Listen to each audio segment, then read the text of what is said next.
Recording is on. Agora foi.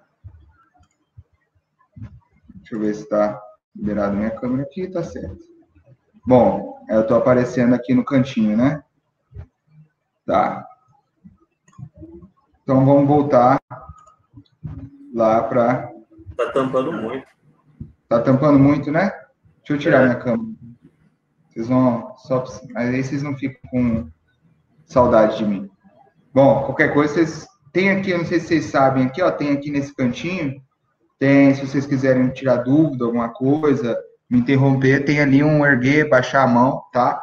Aí vocês me chamam lá e eu já tiro a dúvida na hora para vocês, tá certo? Porque eu vou ficar lá na página da apresentação, tá bom? Bom, deixa eu ver, tá, não tá com coisa aqui. Aqui. Então, voltando aqui, a geodésia ela vai ser a ciência que estuda as dimensões da Terra e também estabelece os métodos que vão ajudar a gente na medição de áreas e mapeamento também com precisão. Lembrando que a geodésia global ela se encarrega de trabalhar com as dimensões globais do planeta e a geodésia aplicada de porções mais restritas do terreno, tá certo? Bom, então, o início do estudo da geodésia vem com o estudo das formas do nosso planeta, tá certo? E os modelos que são mais utilizados aí na comunidade científica são os modelos esféricos, geoidais e elipsoidal, tá? Os modelos são esses daqui. O esférico, como o nome mesmo já diz, ele relembra uma esfera perfeita, tá? Esse modelo é mais uma alusão, porque a Terra se aproxima de uma esfera, mas não é exatamente uma esfera. Ela não tem uma representação muito fiel, tá? Temos o modelo elipsoidal, tá certo? O modelo elipsoidal é um modelo matemático, tá? Que é utilizado para explicar o modelo geoidal, tá? O geoidal é o modelo mais real do nosso planeta. Ele não tem como ser explicado matematicamente, com objetivo de posicionamento, sem o modelo elipsoidal. Então, um codepende do outro, tá certo? Aí está a fonte das imagens, tá? Bom, como eu falei para vocês, o modelo esférico é um modelo simples. Ele foi, porém, mesmo sendo simples, ele é de total importância para o entendimento das formas da Terra. Ele, primeiramente, foi lá desde a época de Pitágoras, aqui, ó, 571 anos antes de Cristo, e Tales de Mileto, que introduziram o conceito de forma esférica para o planeta, também definido que a mesma girava em torno do Sol. Até então, se imaginava que o Sol que girava em torno da Terra, tá? Então, a partir desses anos aí antes de Cristo, que começou essa ideia de que a Terra era uma esfera, tá certo? Aristóteles foi um dos primeiros a apresentar observações empíricas, né, sobre os astros, que ajudaram na aceitação desse modelo internacional. Então, foi ele o primeiro ali a mostrar provas, vamos dizer assim, que eram conseguidas, que conseguiam mostrar para as pessoas que o modelo da Terra era esférico, ou se aproximava de uma esfera. Então, já lá em 276 a 192 anos antes de Cristo, a partir da observação de incidência de raios solares, chegou a um valor de 6.266, que é o valor do raio da Terra. Então, já nessa época aqui, já tinha esse filósofo Eratosthenes que conseguiu calcular o raio da Terra, tá certo? Mas de que forma? Se ela é uma esfera, eu consigo calcular o raio da Terra. A partir da incidência de raios solares.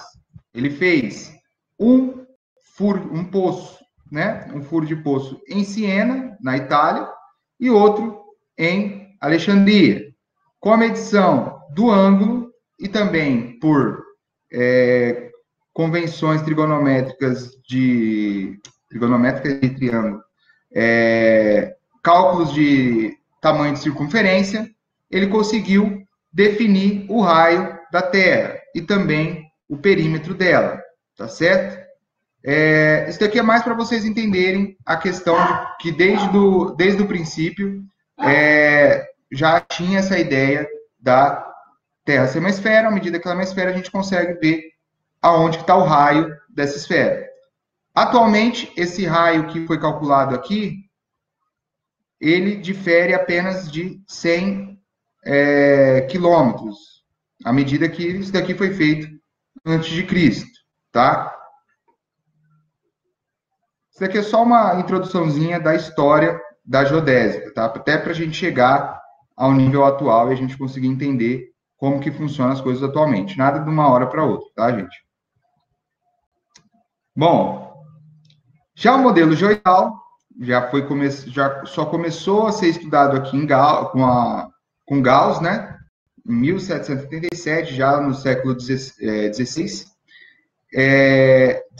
18, desculpa, no século XVIII, descreve que a Terra é uma superfície fictícia definida pelo prolongamento dos níveis médios dos mares sobre o continente.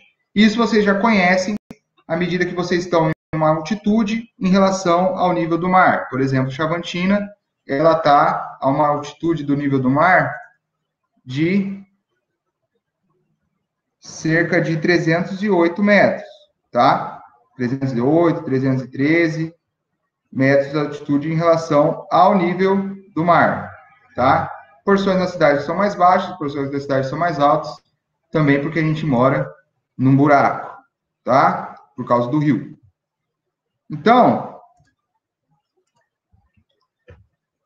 o modelo de Gauss, ele tem essa definição pelo prolongamento do nível médio dos mares, tá certo? Bom, também pode ser definido por uma superfície geoidal ou equipotencial do campo de gravidade que coincide com o nível médio não perturbado dos mares. À medida que, eu acho que vocês sabem que quando a gente está, alguns exemplos, quando a gente está em grandes altitudes, a água demora um pouco mais para ferver, a gente tem dificuldade de ar e tudo mais. Isso tudo vem com relação à gravidade, tá? Até tem aí pessoal que gosta de futebol, sabe que quando o pessoal vai jogar em altitude tem um ar mais rarefeito e tudo mais. Isso tudo está relacionado ao modelo da superfície geoidal, tá certo? Bom, devido às irregularidades nas distribuições de massa do planeta, a forma geoidal é complexa e é observada por meio de medições gravimétricas, ou seja, da gravidade, tá certo? Por toda a sua superfície. Então, esse modelo geoidal vai valer a partir da força da atração da gravidade. Ou seja, a gente tem o centro de massa da nossa Terra, que é conhecido também como núcleo. Quanto mais próximo ao nível do mar a gente está, a força gravitacional é maior. Quanto mais longe, a força gravitacional atuante é menor. Tá certo? Não vai dizer que a gente está em uma porção mais alta do planeta que a gente vai sair flutuando, mas a força da gravidade é um pouco menor, certo? Bom, esse é o modelo geoidal do nosso planeta, tá? Ixi, apagou aqui. Só ver uma coisa. Eu vou arrumar isso daqui, porque eu tô com duas telas e eu provavelmente não estou mostrando corretamente isso daqui.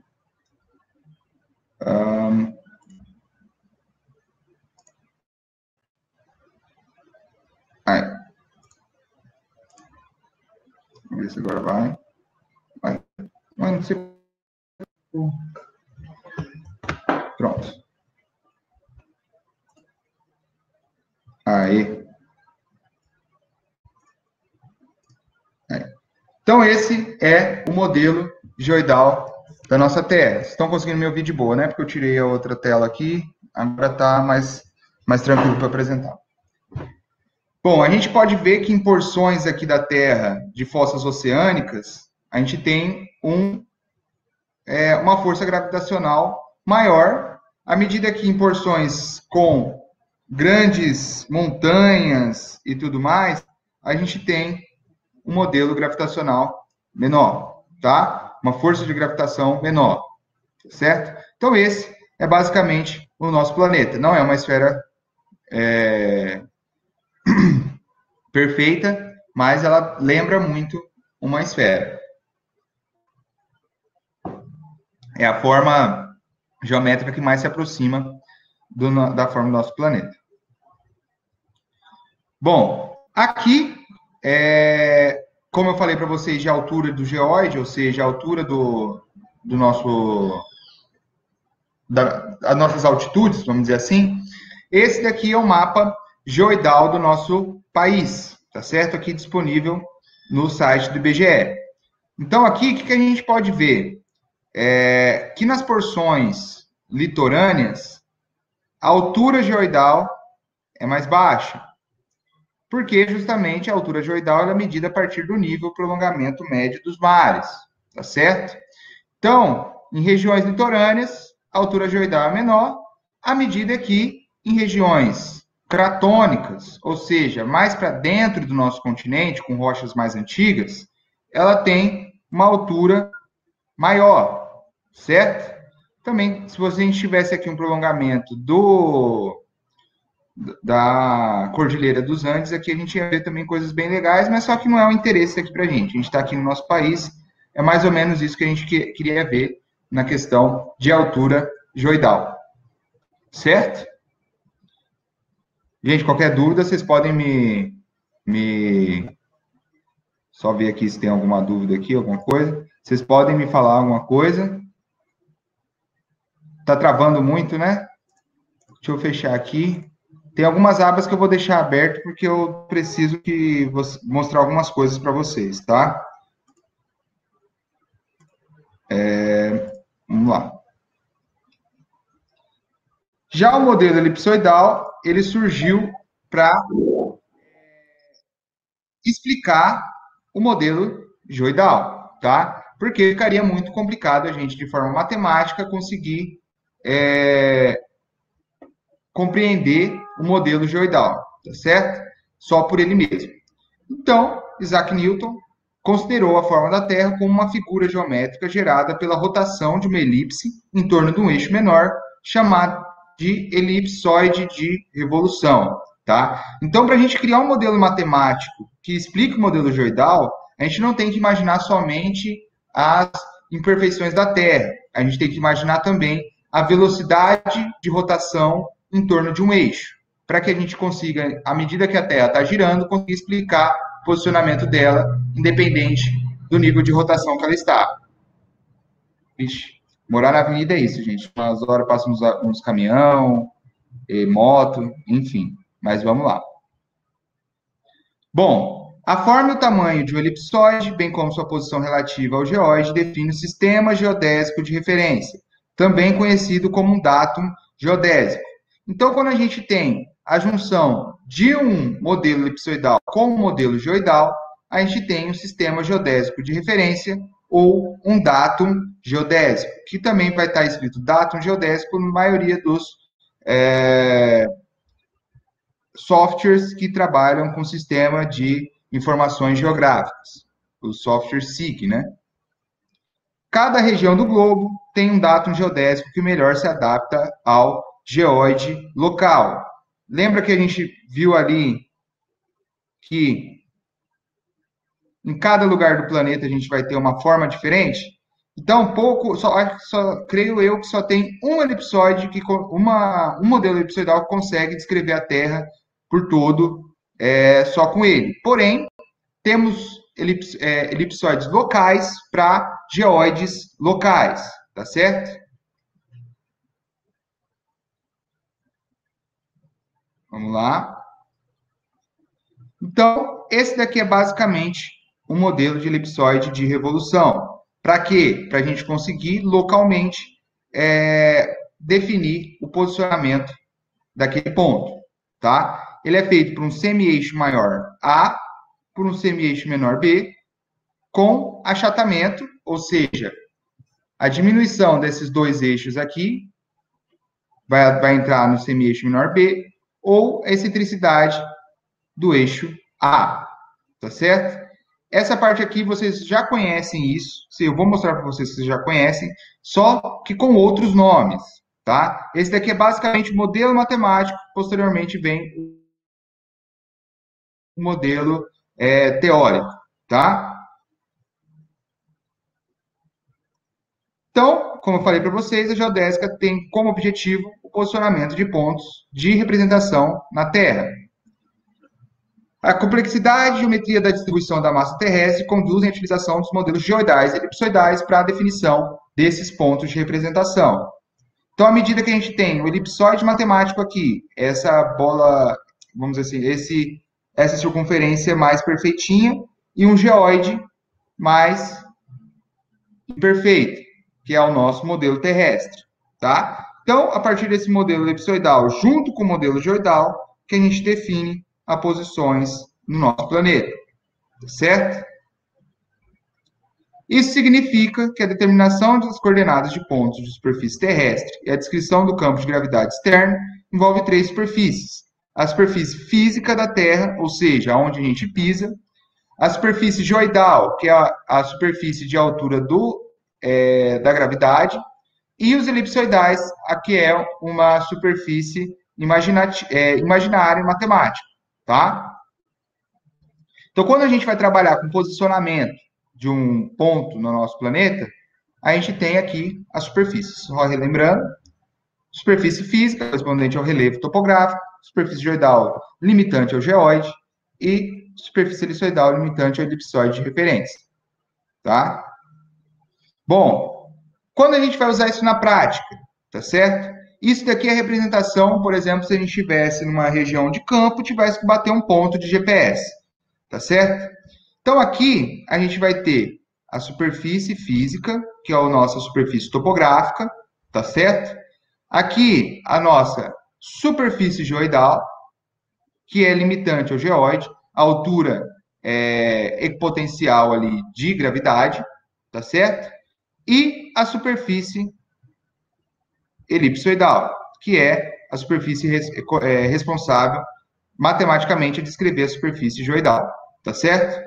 Então, é feito uma normal com a superfície equipotencial, uma normal em relação à superfície elipsoidal, que é essa daqui de baixo, ou seja, uma reta perpendicular à superfície elipsoidal, tá? E uma reta indo ao centro de massa da Terra, tá? À medida que a Terra é uma esfera, o centro de massa da Terra não vai ser 90 graus da onde a gente está, tá certo? Esse ângulo formado aqui na junção dessas duas retas é um ponto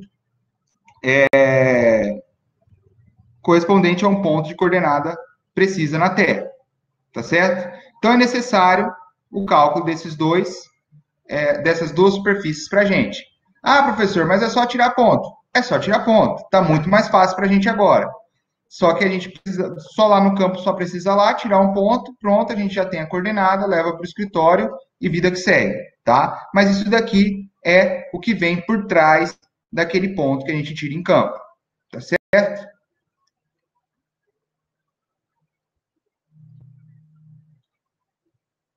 Bom, as superfícies de referência, ou seja, quando a gente tem uma superfície geoidal e uma superfície elipsoidal descrevendo alguma região, a gente tem uma superfície de referência, tá? Com essa superfície de referência saem as latitudes e as longitudes geodésicas, que podem ser definidas a partir do modelo de elipsoide de revolução a seguir. Lembrando que eu falei para vocês que vocês sabiam o que era aquela imagem, estou mostrando aqui para vocês que vocês sabem sim, que vocês já ouviram isso em algum lugar, tá? Então, a gente tem aqui os elementos de um elipsoide de revolução, que são utilizados para tirar as coordenadas. A gente tem o eixo da Terra, Polo Norte e Polo Sul, ou seja, essa reta aqui, onde a Terra se rotaciona. É o eixo de rotação da Terra, tá certo? Polo Norte e Polo Sul da Terra, certo? O Equador é o círculo máximo da Terra, cujo plano é normal à linha dos polos, tá certo? Então, ele é perpendicular à linha dos polos, o Equador, tá certo? É esse ciclo aqui, é o Equador. Os paralelos vão ser os círculos da esfera terrestre cujos planos são paralelos ao Equador. O que temos aqui, provavelmente já deve ter escutado, são os trópicos. Trópico de Câncer, trópico, enfim, são os paralelos, tá certo? Os meridianos são seções elípticas cujos planos contêm a linha dos polos e que são normais aos paralelos.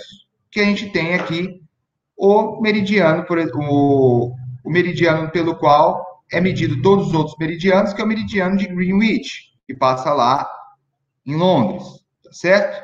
Então, os meridianos são essas retas elípticas que contêm os polos, tá certo? E são normais aos paralelos, ou seja, são perpendiculares aos paralelos, tá?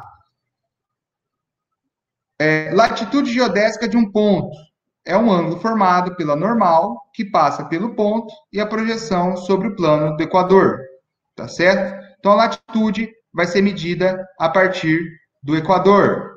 Ela vai definir se você está no norte ou se você está no sul, tá certo? A longitude geodésica de um ponto é um ângulo diedro, ou seja, um ângulo formado entre dois planos, tá? Formado pelo meridiano de Greenwich e o meridiano do ponto. Ou seja, ele que vai definir oeste e leste. Então, a partir da latitude, norte e sul, da longitude, leste e oeste. Certo?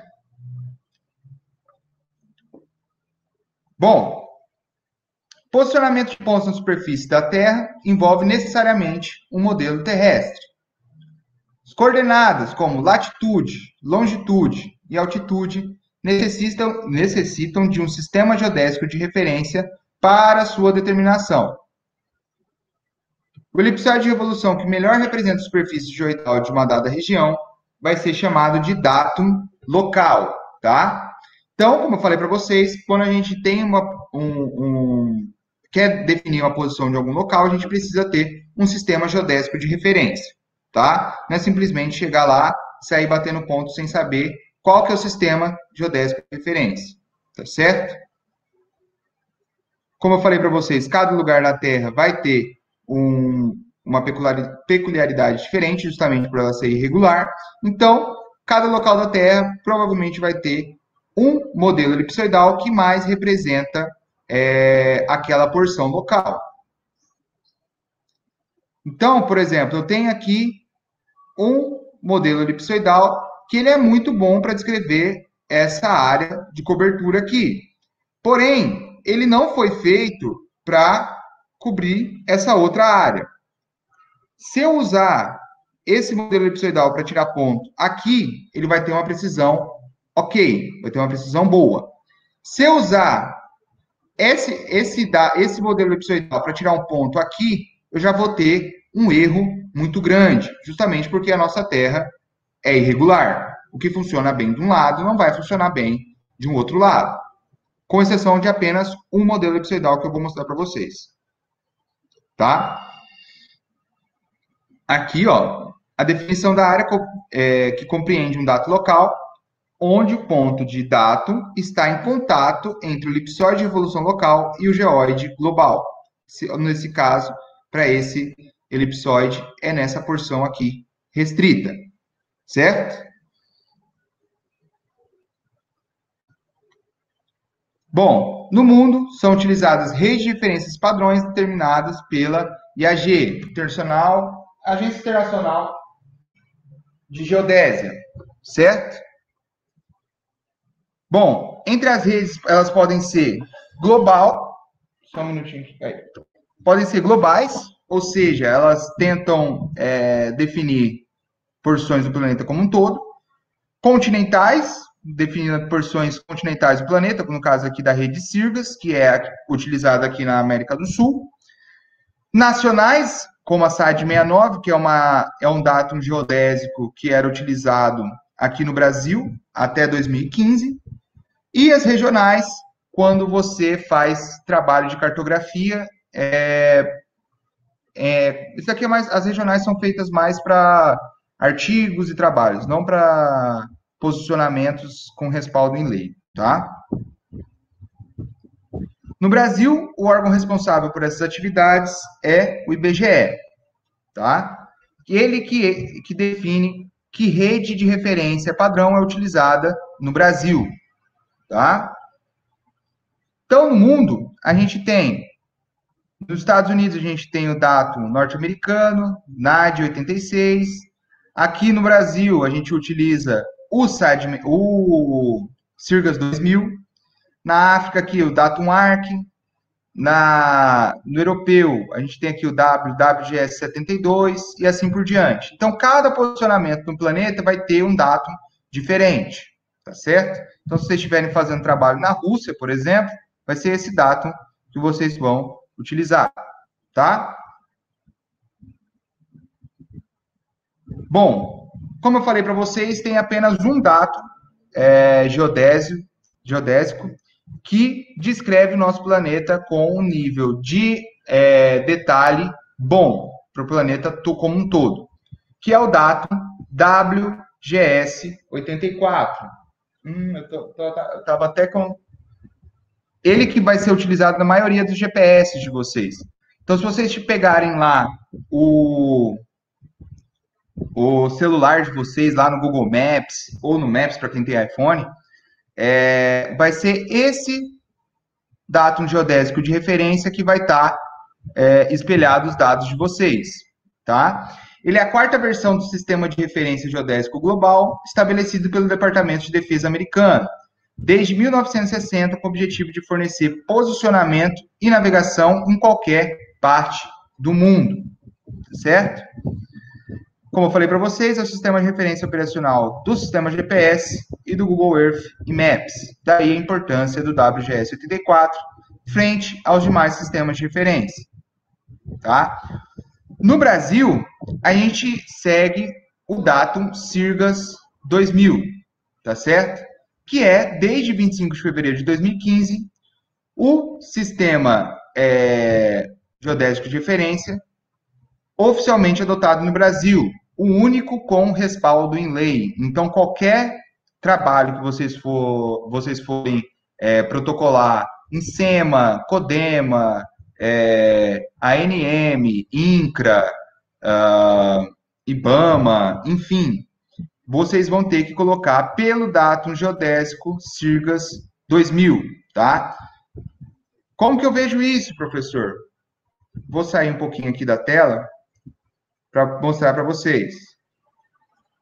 Aqui eu tô, vocês estão vendo minha tela aí, né? Tô no QGIS, certo? Que é um software livre, tá? Vou usar, eu não utilizo muito ele, eu utilizo mais o ArcGIS, por ter mais respaldo, mas só que como ele não tem licenciado, não posso fazer isso com vocês, não posso dar essa aula baseado nele. Mas vamos aqui pelo QGIS, que também funciona.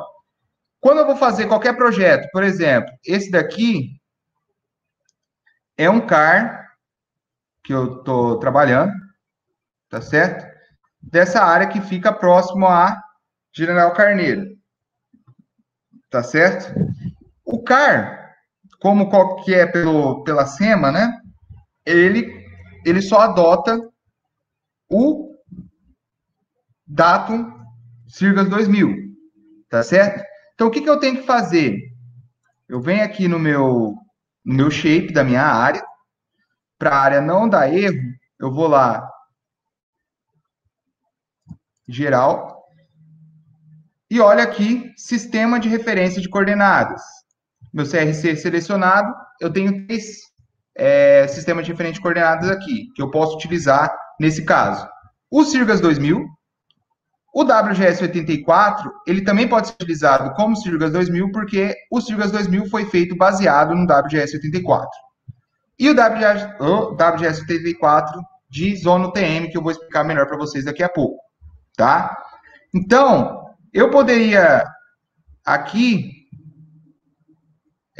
utilizar vários outros tipos de coordenadas. Se vocês olharem aqui, ó, olha o tanto de coordenadas que tem.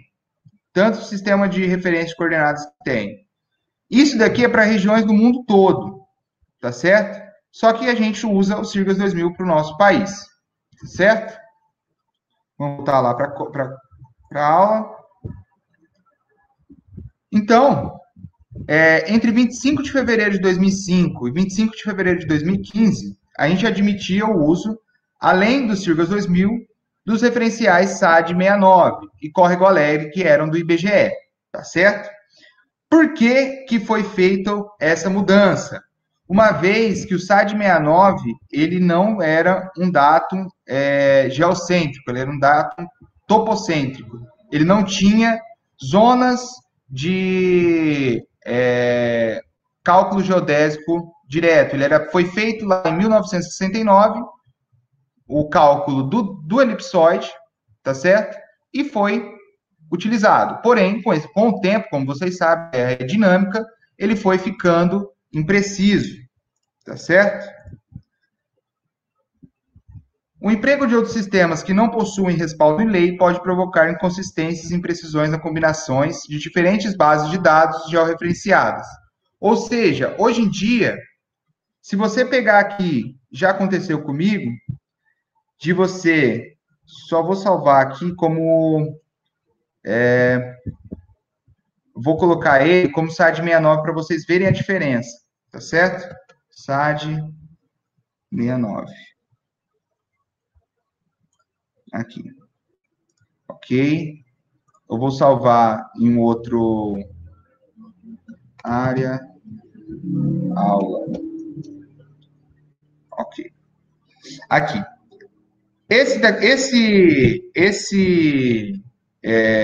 Só ver aqui se tem alguma dúvida aqui. Gustavo, você está me ouvindo? Vocês estão me ouvindo direitinho?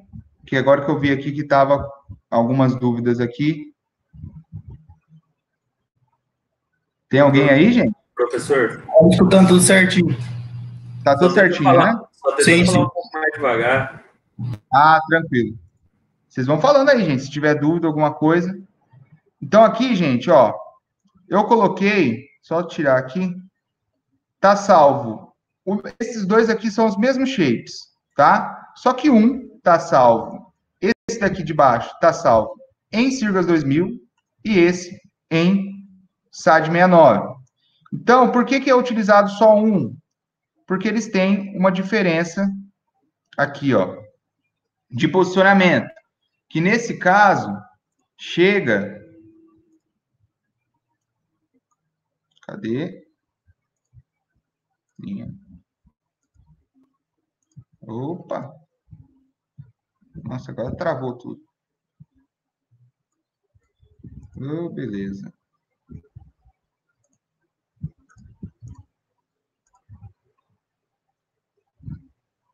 Aí.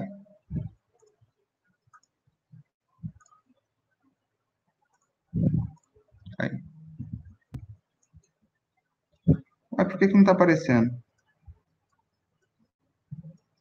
Mas esse caso aqui, ele chega a quase 30 metros de diferença. Tá? Então, por isso que não é utilizado mais o SAD 69. Sirgas 2000, ele é mais preciso. Se você for ver nas bordas da área, você vai ver uma diferença grande entre os dois. Lembrando que o que está arriscado de vermelho é ou pelo Sirgas 2000 e o outro é por SAD 69. Isso daqui dá inconsistência num processo, por exemplo, de um card como esse daqui, ele não passa.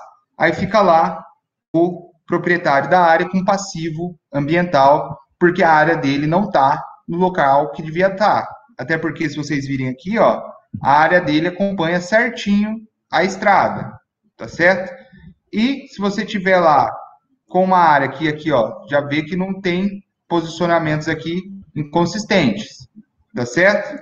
Então, por isso que é utilizado apenas um tipo de sistema de referência no Brasil, que é o Sirgas 2000, tá certo? Vou voltar aqui. Aí. Então, aqui é a diferença de um para o outro. o SAD 69, como eu falei para vocês, ele é lá de 1969. Ele é um datum topocêntrico, ou seja, foi feita uma região mapeada lá em Uberlândia, em Minas Gerais.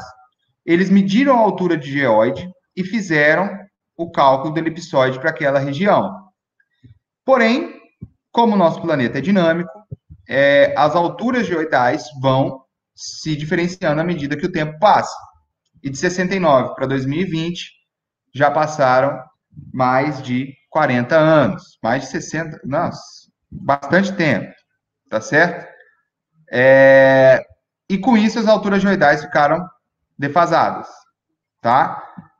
Já em relação ao Sirgas 2000, ele é um datum geocêntrico, ou seja, ele contém estações de controle geoidais em toda a sua rede, tá? Com isso, ele consegue atender bem melhor as alturas geoidais do que um topocentro. Por isso que acabam que lá, como no mapa que eu mostrei para vocês, tem aquela diferença entre uma área e outra, sendo que elas são iguais, elas só estão em sistemas de referência diferentes, tá certo? Bom, atualmente o IBGE mantém uma rede geodésica de 151 estações de monitoramento geoidal, altimétrico e planimétrico. Entre elas, a gente tem a estação MT-NX, que se encontra na nossa cidade, também, onde vocês já frequentam lá, porém vocês devem nunca ter passado lá, que é no aeroporto, lá do lado da faculdade. Lá no aeroporto tem uma rede, tem um pilar cilíndrico de concreto que contém no seu topo o dispositivo de centragem forçado pelo modelo INPE, que é uma estação da Rede Brasileira de Monitoramento Contínuo, tá? Então, aqui, ó, essas são todas as redes de monitoramento contínuo, tá? Professor, mas para que eu preciso saber disso? Por exemplo, se vocês estiverem fazendo um trabalho de georreferenciamento de uma área, vocês provavelmente vão precisar, provavelmente não, vocês vão precisar de um GPS geodésico, que é diferente de um GPS normal, daquele de navegação. GPS geodésico, ele faz centragem a partir das redes a partir da Rede Brasileira de Monitoramento, tá certo? Então, o que vocês vão precisar fazer? Vamos supor que vocês vão fazer um georreferenciamento, tá? De uma área aqui em Campinápolis, certo? Vocês vão lá com o GPS geodésico de vocês e vão fazer o levantamento dessa área. Para conseguir nível de detalhe milimétrico, vocês vão ter que centrar ela a partir da estação MT-NX, porque ela é uma das estações da Rede Brasileira de Monitoramento Geoidal, ou seja, ela que vai te dar um nível de precisão alto no seu levantamento, tá certo? Então, é esse o objetivo dessa rede de monitoramento, entre algumas outras coisas. Para vocês, que é muito comum a gente ver pessoas formadas, ainda mais aqui na região, pessoas formadas em agronomia que trabalham com essa parte de agrimensura. Então, para vocês aí, provavelmente alguém de vocês vai trabalhar com isso. Então, vocês vão ver que vai ser necessário vocês acessarem o site da Rede Brasileira de Monitoramento constantemente, para que vocês possam puxar as informações da rede mais próxima do local que vocês estão fazendo o seu georreferenciamento, tá certo? Para isso que funciona essa Rede Brasileira de Monitoramento, tá? Que é espalhada aqui no Brasil inteiro, mais de 150 estações, tá certo? Bom, aqui a gente tem algumas diferenças entre o SARS 69, Sirgas 2000 e WGS 84. Eu já mostrei isso daqui na prática para vocês, entre SARS 69 e Sirgas 2000, a diferença entre eles é que a gente tem um deslocamento do posicionamento, tá? Mas esse quadro é interessante para a gente ver a semelhança entre o Sirgas 2000 e o WGS 84, tá? Que faz com que a gente, quando não tem um GPS, por exemplo, um GPS vindo dos Estados Unidos, dificilmente vai ter o Sirgas 2000, um GPS um pouco mais antigo. Como ele não vem o Sirgas 2000, você pode usar o WGS 84 no mesmo lugar dele. Por quê? Porque a diferença de posicionamento é irrisória. Então, você vê aqui, ó, no semi-eixo menor B, que se aproxima ao raio da Terra, tá? A diferença aqui, ó, fica na casa dos decímetros, centímetros, milímetros, abaixo dos milímetros aqui, ó. Menos de 0,1 milímetro de diferença do raio de posição. Já no achatamento aqui, fica menor que isso ainda, tá? Fica na casa dos nanômetros. É muito pouca diferença. Então, se você utiliza no seu mapeamento tanto o WGS 84 quanto o Sirgas 2000, você está dentro dos padrões estabelecidos pelo IBGE. Se você trabalha pelo SAD 69, você está fora, você está fazendo coisa errada e você provavelmente vai perder dinheiro. Tá certo? Bom, vamos entrar agora no sistema de coordenadas. Alguma dúvida, gente, até o momento?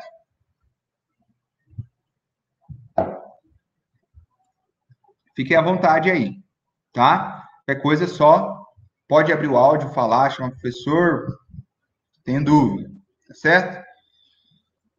Bom, sistema de coordenadas.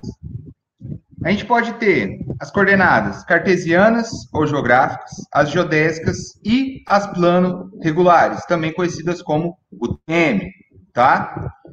Bom, sistema de coordenadas geográficos é dado por uma latitude norte-sul e uma longitude leste-oeste. Lembrando que latitude vai ser em relação ao Equador, tá certo? E longitude em relação ao meridiano de Greenwich, tá certo? Ele que vai definir latitude norte-sul, longitude leste-oeste. Gravem isso daí para não esquecer, tá? As notações de representação das coordenadas geográficas podem ser expressas em graus decimais, tá? Exemplo, latitude 14,695872 graus, de forma decimal, tá? Com casas depois da vírgula. Podem ser entre graus, minutos e segundos. Exemplo, latitude 14 graus, 41 minutos, 45,14 segundos. Lembrando que cada hora tem 1 grau, ou seja, 1 grau ele tem 60 minutos, tá? Essa notação está representando essa mesma notação. Só estão com uma unidade de medida diferente. Essa daqui está em decimal, essa daqui está em graus, minutos e segundos, tá? A gente tem também graus e minutos decimais, quando a gente representa somente os segundos de forma decimal, tá? Então, vocês podem encontrar dessas três formas esse tipo de sistema de coordenadas, tá? Suas coordenadas geográficas. Já a diferença entre as geográficas e as geodésicas são que as geográficas é o dado ao nome de valores de latitude e longitude, que define a posição de um ponto em cartas topográficas, ou seja, em cartas de uma dimensão, 1D, tá certo? Que são as mapas e tudo mais, tá?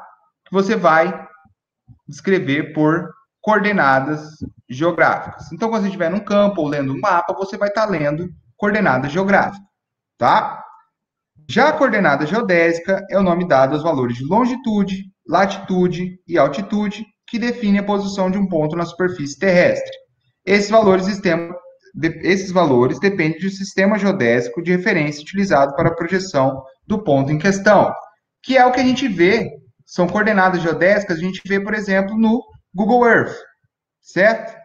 Então, no Google Earth aqui, ó, se vocês olharem aqui no rodapé, eu tenho, aqui está em UTM, eu já vou explicar isso para vocês. Deixa eu tirar aqui de UTM, só para vocês visualizarem. Vou colocar em graus, minutos e segundos. Ok. Então, aqui, ó, a gente tem latitude, porque ela está definida a partir de norte e sul, 16 graus, 52 minutos e assim por diante. Longitude, porque ela define se é leste ou oeste, no caso aqui a gente está no ocidente, então ela vai ser oeste. E elevação, tá? Então, isso daqui é uma coordenada geodésica, porque ela leva em conta a elevação. Se tivesse só latitude e longitude, sem elevação, eu teria uma coordenada geográfica. Quando eu coloco elevação junto, eu tenho uma coordenada geodésica, tá certo? Essa é a diferença entre as duas coordenadas, tá? Bom, passando por aqui. Então, a gente pode ter aqui as coordenadas geodésicas, elas também utilizam essas mesmas notações, tá? A única diferença é que ela vai ter aqui notação de elevação, tá certo? Ah, uma coisa que ficou aqui, que eu acho que vocês não, eu esqueci de falar, quando tem o sinal negativo na questão de graus decimais, a gente está no sul. Se tivesse um sinal positivo ou sinal nenhum, a gente estaria no norte. Longitude é a mesma coisa, tá? Se a gente estiver no ocidente, ou seja, a oeste do meridiano de Greenwich, a gente tem esse sinal negativo na frente da notação de ângulo, tá? Se a gente estiver no oriente, ou seja, a leste do meridiano de Greenwich, esse sinal desaparece ou fica positivo, tá? Ixi. Outro tipo de sistema de coordenadas são o sistema de UTM, Universal Transversa de Mercator, tá? Ela é utilizada para projeções em cartas topográficas, tá? Mas o que são as coordenadas UTM? Elas são um pouquinho mais assustadoras, tá? Porque não é de costume usar ela muito para navegação, tá?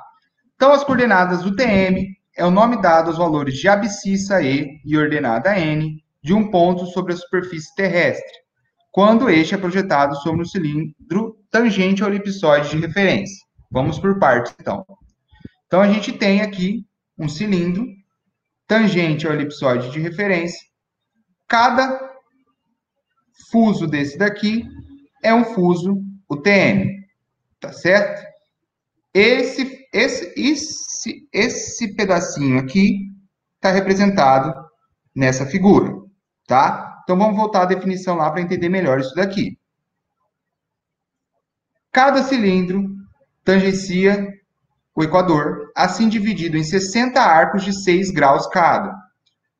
60 vezes 6, 360 graus, fecha a nossa superfície terrestre como se fosse uma esfera perfeita.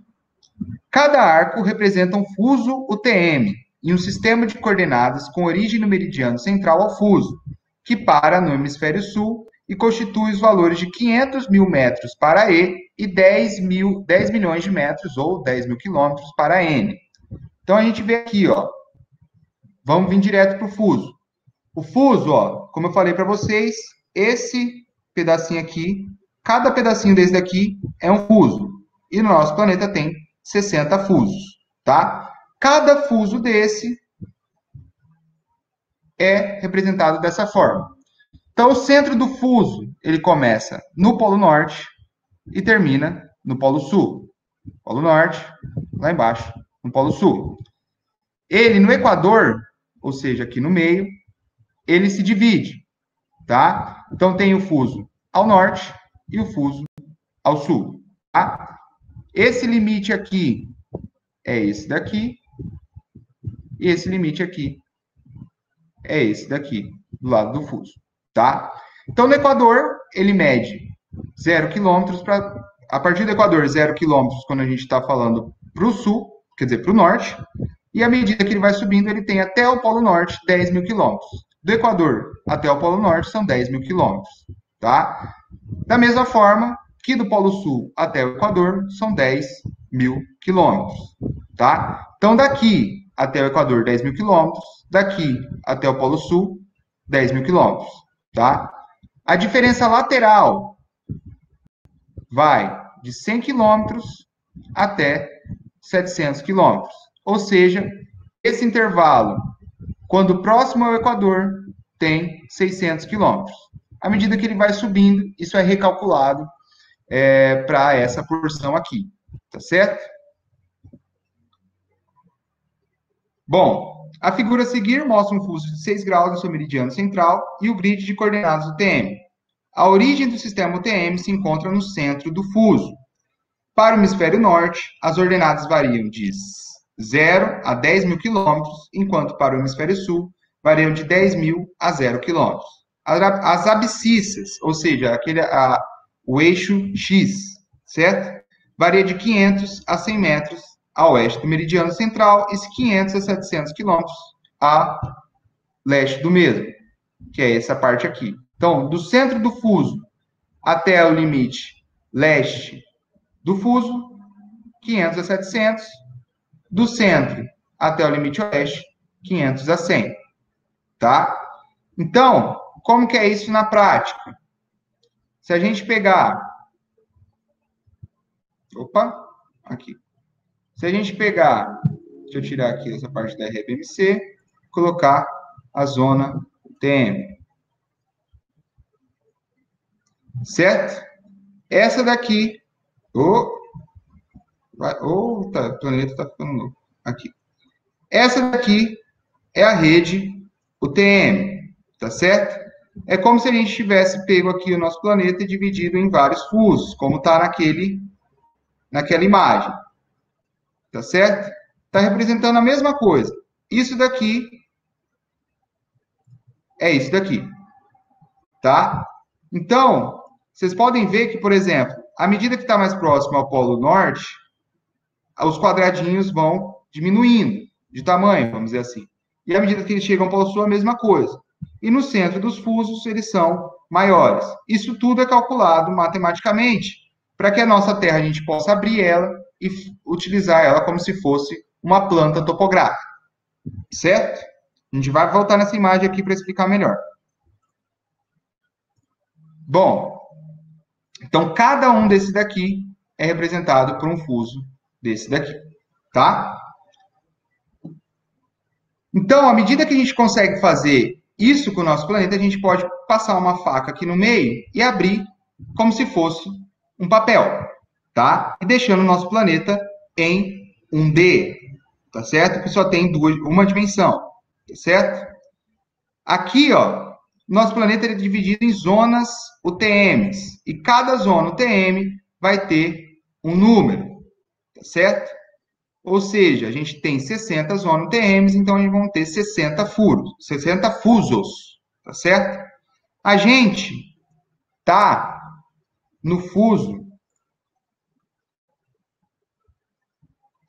vai aparecer aqui o número,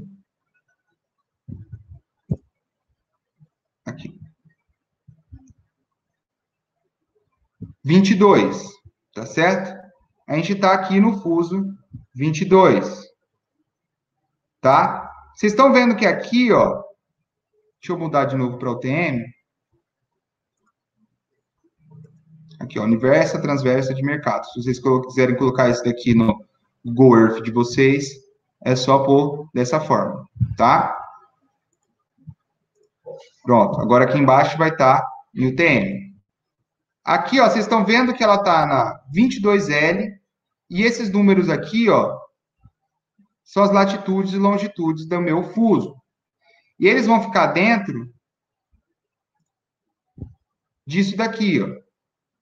Desses valores de abscissa e ordenado. Tá? Abscissa e ordenado. Tá? Então, se vocês pegarem aqui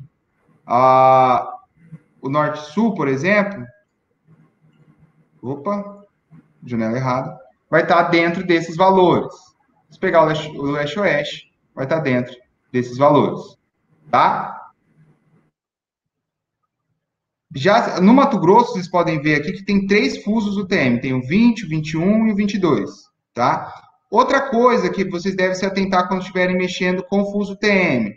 Tá vendo que ele tem um Lzinho aqui, ó? Fuso 22L. O que isso quer dizer?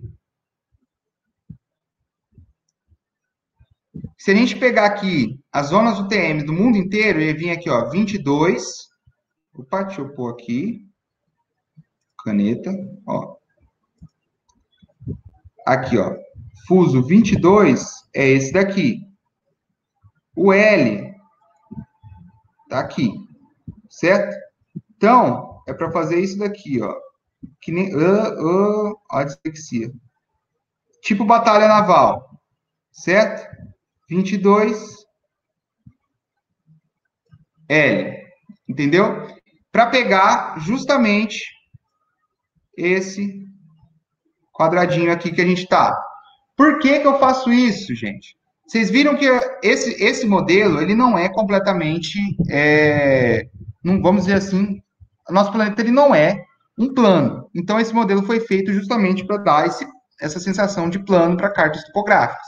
Porque o nosso planeta, quando ele é pego em porções bem restritas, a gente consegue definir ele de forma plana. A gente pode definir ele plano, tá? Então, se você quer trabalhar com precisão, você precisa fazer essa batalha naval aqui para ver aonde você está no planeta, tá certo? Essas coordenadas UTM, elas são muito utilizadas porque elas dão o valor em metros, tá certo?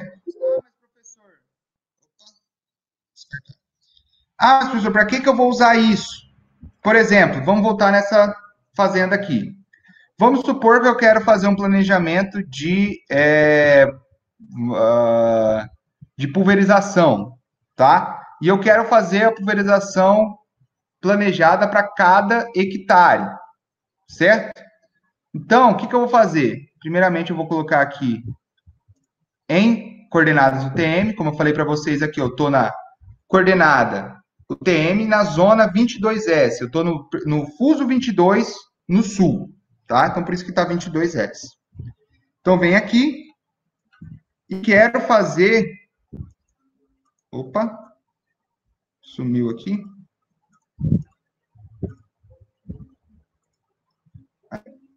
Quero fazer um planejamento de uma pulverização a cada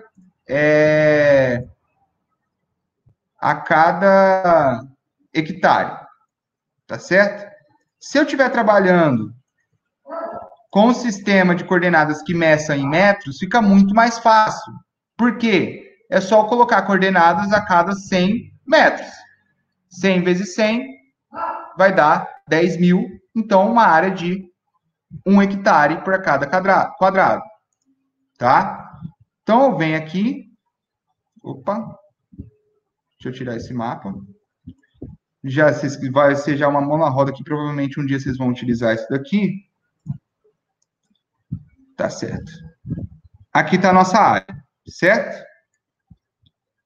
Só arrumar aqui um pouquinho. Vou tentar fazer rapidinho aqui, que já está quase na nossa hora. Só para finalizar, tá? Então, eu venho aqui, ó, e eu quero fazer uma grade para colocar aqui de 1 em 1 hectare, tá certo? Até para eu criar pontos aqui de controle e tudo mais na minha área, tá? Então, eu venho, unidades do mapa. Se tá em metros, eu quero que tenha de 100 em 100. Deixa eu ver aqui. Vou colocar 22S. Aqui. Essa é uma área de quase 8 mil hectares, tá, gente? Por isso que ficou assim. Mas, se eu quiser planejar, ó, cada quadradinho desse daqui tem 1 hectare. Certo? Por quê? Porque ele é uma área...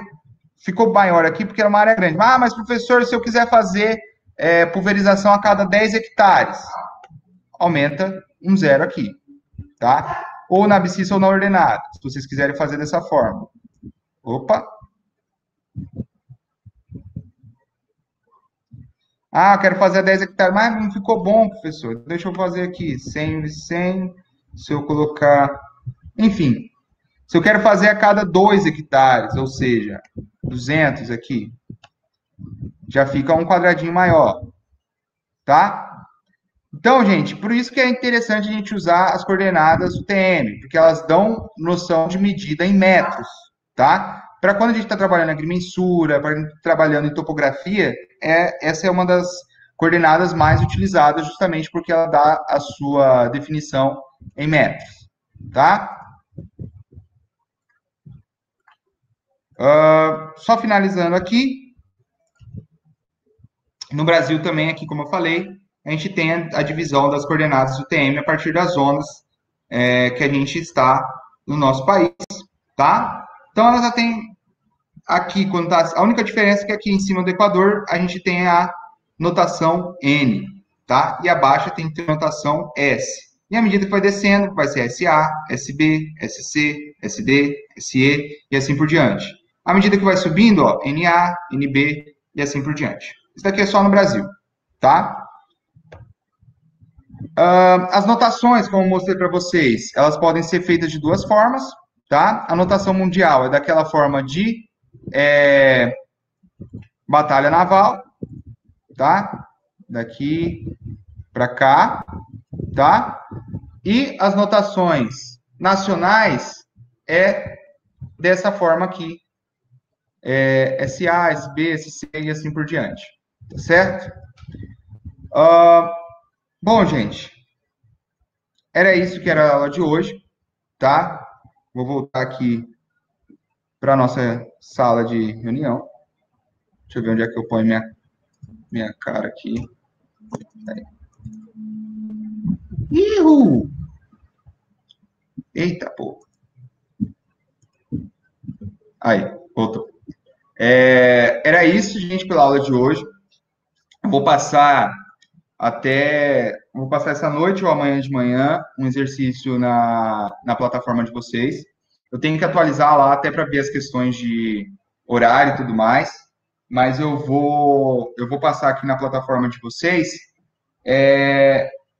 um exercíciozinho para entregar na próxima aula de terça-feira. Até terça-feira vou deixar lá para vocês fazerem, já contando pontos, tá? Como eu falei para vocês, os trabalhinhos vão contar pontos, tá? A questão de presença, como eu falei na última aula, é a partir dos trabalhos e eu consigo ver quem visualizou as lives e tudo mais, tá? O material complementar vai junto com o trabalhinho, tá certo? O material complementar já vai junto com o trabalhinho para vocês desenvolverem com ele e ajudar vocês como material de apoio, tá certo? Pessoal, dúvidas? Algum questionamento sobre a aula? Professor, você vai postar os slides também? Os slides também, tá? Os slides vão junto com o material dessa aula, tá? Então, gente, eu vou finalizar a gravação. A presença, Caio, a presença vai ser controlada a partir das visualizações da live, eu consigo ver isso, e dos trabalhos feitos, tá? A coordenação fala que eu não devo fazer chamada. Fica a critério do professor fazer chamadas, como eu fazia nas aulas presenciais. Mas eu não vou escolher fazer isso porque eu sei que não é todo mundo que consegue ver. E já que a gente tem essa ferramenta para ajudar quem está ocupado, eu vou controlar pela visualização. Você não precisa ver na live, mas pela localização também. Se tiver literatura para indicar também, será bom para nos auxiliar. Que de topografia tem muita apostila e poucas literaturas, vamos dizer assim. Então, eu vou tentar mandar para vocês todo o material que eu tenho para ajudar vocês. Materiais didáticos, apostilas de faculdades boas, uma apostila que eu fiz. Mas eu vou mandando à medida que eu vou postando para vocês as aulas e os materiais. Tá certo? Bom, gente, se tiver mais alguma dúvida, se não tiver, eu vou encerrar por aqui. Mas independente, até você que está vendo a live agora gravada, se tiver alguma dúvida, manda no meu WhatsApp à medida que você vê a aula sozinho. Não tem problema nenhum, se eu estiver livre e disponível, eu vou ajudar você. E é isso. Se você viu até aqui, deixa seu like, brincadeira. Bom, gente, até mais. Tchau, tchau. Boa noite. em breve eu já mando para vocês e aviso no grupo de WhatsApp que eu mandei, que eu enviei para vocês olharem e dar continuidade aos estudos. Tá certo? Obrigado, gente. Vou encerrar aqui.